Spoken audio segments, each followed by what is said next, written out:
Hello chess friends and welcome to Yazarov's chess channel and welcome to our basics in chess series. So in this series we're following opening principles, middle game strategies and the endgame strategies.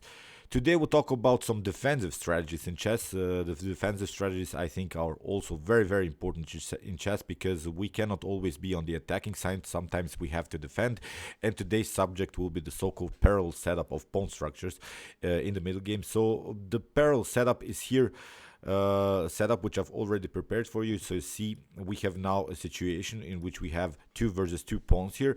So in order to defend here, it's very good to place the pawns like this, because whatever white or black does here, for instance, if white tries to push the pawn on d5, then black would have always the possibility to pass through and here really create a compact pawn structure, or even to take the pawn here, like after d5 we could play c takes d5, or if the same thing happens here with with c5, then we could play simply d5. So this parallel setup of pawns allows you to delay a little bit the situation on the queen side, because we have now a simplified way to show you this example, because I just want you to imagine now a new position which maybe white would have here a very powerful attack on the king side, but has maybe a slightly disadvantage on the queen side. So black would love maybe to crack the position somehow here on the queen side. So it's very good for white here to place the pawns like this and wait. We're waiting here black to do something. We're waiting black to attack, and then we can play on our idea. Maybe after, as I said, c5 here, if black tries c5, we could simply pass through with the move d5 and continue our attack on the king side. So in order to explain you this better, I've set up 2 examples. Here is one position that I played. You see, we have now this common opposite side attack game in which I have the king on the king side, my opponent has castles on the queen side. So it means the main strategical idea here is to create for me here a b5 pawn breakthrough and open the b file. So what I don't like about my positions is also white's ability to attack here with g5 h5 move, because he has already, my opponent has already here the rook on g1. If the position opens on the g file, then my king could be in danger. So that's why I played first on this defensive idea to play the move h6. So I played now on this parallel setup of pawns here. You see, I'm waiting my opponent. If now my opponent plays the move g5, then I'll simply pass through with h5. If he plays h5, then I'll simply pass through g5. So the only way then after this moves to open the position in front of my king is that my opponent sacrifice somehow a piece, but it's really risky, of course, in chess to sacrifice pieces. So now after the move h6, I'm perfectly satisfied with my position, and now I have the opportunity to open the position with moves as b5. So in the game, my opponent tried king to a1. He tried to get out of this b file mess. In the game, I played b5. He played knight to b1. I played b takes c4. After bishop takes c4, queen to c7. Now I want to maybe play bishop to b5. You see, also after potential a takes b5 to open the a file, which could be our new file where we could attack. In the game, my opponent tried this move g5. And if I wouldn't have made this move, you see this g5, I just wanted to imagine now the position. If I wouldn't have played this move h6, the g5 would be very risky, because then h5 would be also a possibility, because in this opposite side attack games you would also love to sacrifice a pawn just for the initiative, just to open the position in front of your opponent's king. So here after the move g5, you see I have now this flexibility to play the move h5, and although my opponent has the advanced pawn on g5, still I have a compact position, and it's really hard now for my opponent to include the other attackers. You see knight to h3 doesn't work, the bishop is covering, but even if that knight comes on h3, the only way, but really the only way to open and split pawns is to maybe sacrifice the pawn on f4, so the knight for a pawn on f4. So it's still a risky position, I think, to sacrifice pieces immediately. In the game, my opponent tried bishop to c3, I played knight to c8, knight to d2, and now knight to b6, attacking the bishop on c4. c4, and my opponent tried to here compete on the b file, but I played now on this idea bishop to b5. If bishop takes b5, then I have a takes b5, and you see then I would have b4, rook to a1 possibilities, really attacking the weak a2. So that's why my opponent tried b3, trying to get himself sort of a parallel setup of pawns, but I simply played bishop to d7. We have knight to d3, and now a5.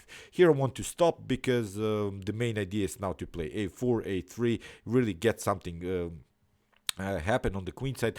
What I trying to explain here, that basically the whole game has changed now on the queen side here, because there is simply now a flexibility only on the queen side. On the king side we don't have anymore the flexibility, because as I said, I created this parallel setups, parallel pawn setup, and when my opponent played this move, basically the dynamics is off on the king side, and I have a comfortable game. So let's see now another example, which is even more complex. It's a game played by Vasily Ivanchuk against the Artur Yusupov. This game I've analyzed on my best chess games of all time series. Please watch the game. It's really a great game.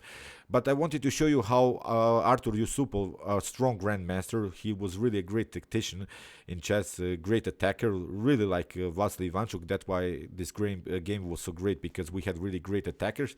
Here in the game, Vasily tried rook to d1, creating sort of a discovered attack on the queen, and here Artur Yusupov plays again on this parallel setup of pawns. So here you see again we have 2 versus 2 situation, and we're waiting. If white tries here c5, then we could simply pass through with d5. If white tries d5, then again we could try here the move c5.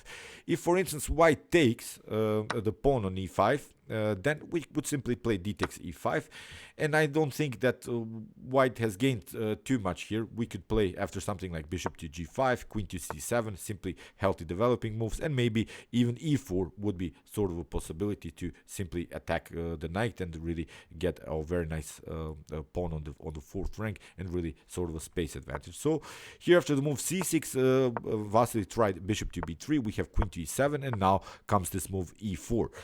Knight to g5, we have e3 played by Artur Yusupov, and now f4. But still, I just want you to pay good attention about this pawn structure here in the center, because the dynamics of the game is a little bit changed now. It's obviously because of this advanced pawn on e3 that black will coordinate the attack simply on the king side. That's the side we want to attack. On the other hand, of course, Vasily Ivanchuk has here a better activity on the queen side, but still with some problems, as Artur Yusupov has built this very powerful pawn structure, which isn't allowing here Vasily Ivanchuk to play immediately on pawn breakthroughs, because as I said, will simply pass through.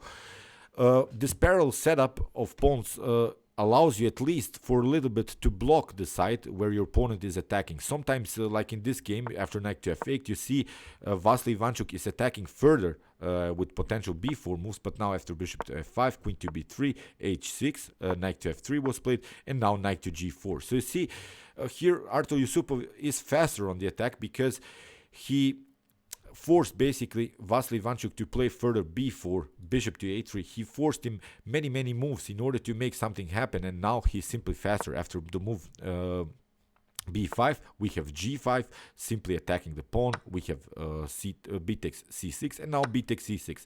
Again, the same thing happens. Again, we have this parallel setup. Again, we're waiting. Again, if white tries something like e5, then we would simply proceed with, d5. We would simply pass through with c5, and we would block the whole queen side. So this was a great defensive strategy by Artur Yusupov, and you see, it seems that he's a little bit faster, as he has already challenged this f4 pawn. So we have knight to e5, we have g takes f4. I'm not going to explain now the whole game from this tactical point of view. You can really check it out, or I've explained all of these tactical possibilities here. After g takes f4, I'll show you the link of that video in the description below, so you can really watch the whole game. It was really one great attacking brilliance, in which Stockfish even had some troubles to calculate all of these tactics. But from a defensive point of view, I just wanted to show you how good it is to place these 2 pawns against these 2 pawns, waiting threatening a move by white here and to defend on the queen side, and still with possibilities to attack the king side. Okay, I hope you realize these ideas. As I said, as a strategical idea, let's go back here. H6 first. We are waiting. We have blocked out now the queen side, the king side here. Although it seems that white can make progress, but if he plays something like h5, as I said, we'll simply proceed with g5. The same thing, g5. We'll simply play h5, block the king side, and now it's basically a one-way ticket in which we can create an attack on the queen side. So, okay, I hope that you realize these ideas. Meanwhile, you can watch my other basics in chess series videos from here's the link, and you can also watch my chess tactics and chess puzzles videos, in which I show you all of the possible tactical motifs that can happen to you in a chess game. And you can also subscribe to my channel if you like this content. Thanks you for watching, guys, and chess is the best, of course.